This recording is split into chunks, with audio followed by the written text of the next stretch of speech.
जिसमें कार्यालय का पता दिया हुआ नहीं है, नाम दिया हुआ नहीं है, तो वो झांसा वाला रहता है ना? तो उसमें नहीं। मानव तस्करी एक सरहद विहीन अपराध है। लीला पिंटू राजू का भविष्य कुछ और। मानव व्यापार को रोकने के लिए हम सब एकजुट हों। पूरे जिले में 100 दिन का कार्यक्रम चल रहा है, जिसमें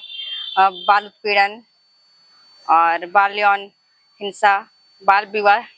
मानव तस्करी जैसे सामाजिक कुरीतियों के खिलाफ जागरूकता कार्यक्रम चलाया जा रहा है। और ऐसे ही कई एनजीओ भी इस विषय पर काम करते हैं। बावजूद इसके सिमडेगा इससे बहुत प्रभावित होता रहा है और हाल के दिनों के जो आंकड़े हैं उससे सहज अंदाजा लगाया जा सकता है कि किस तरह से एक और अन्य चीज है जिस पर आज के युवा बहुत प्रभावित हो रहे हैं, और वो है मानसिक स्वास्थ्य, जिसकी वजह से अपनी भावनाओं पर काबू नहीं रख पाना और फिर मानसिक स्वास्थ्य गड़बड़ा जाने की वजह से सुसाइड के बहुत मामले हाल के दिनों में आए हैं, जिसमें स्कूल के बच्चे जो 9वीं 10वीं या 11वीं 12वीं या फिर कॉलेज में हैं, उन्होंने लगातार सुसाइड का प्रयास किया है। कई की तो जान ही चली गई है। और ये इसलिए ऐसा हो रहा है क्योंकि अभी के समय में हम भले इस बात से सहमत रहें या ना, सहमति रखते हो या ना रखते हो, लेकिन इंटरनेट की खुली छूट ने और इतना कुछ एक साथ में सूचनाएं आ रही हैं, और उसकी वजह से माँ बाप एक अलग पीढ़ी हो जाते हैं और बच्चे एक अलग पीढ़ी हो जाते हैं। और इसमें कहीं ना कहीं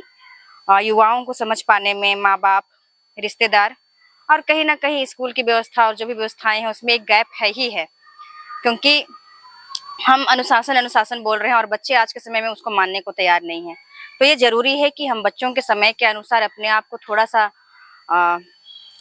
नरम दिल करें और उनकी बातों को समझें, उनको देख करके उनकी भावनाओं को समझते हुए आगे बढ़ें, क्योंकि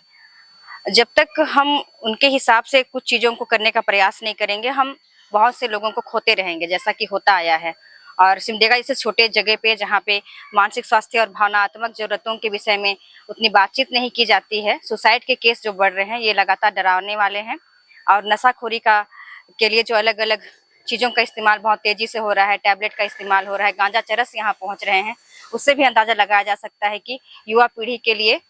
सबको काम करने की ज़रूरत है। और उसके लिए माँ बाप से भी उतना ही बात करना ज़रूरत है जितना कि हम लोग बच्चों से बात कर रहे हैं। और इसलिए पेरेंट्स मीटिंग जब होता है उस समय उनसे इन सब मुद्दों पर बात करना और अभी के समय में बच्चों की क्या नीड है उसको उनको बताना, और माँ बाप के साथ में एक अच्छा संवाद और एक दूसरे को समझ पाने का जो गैप है वो किया जाना निहायत ज़रूरी है, ताकि हम लोग आने वाले समय में युवाओं को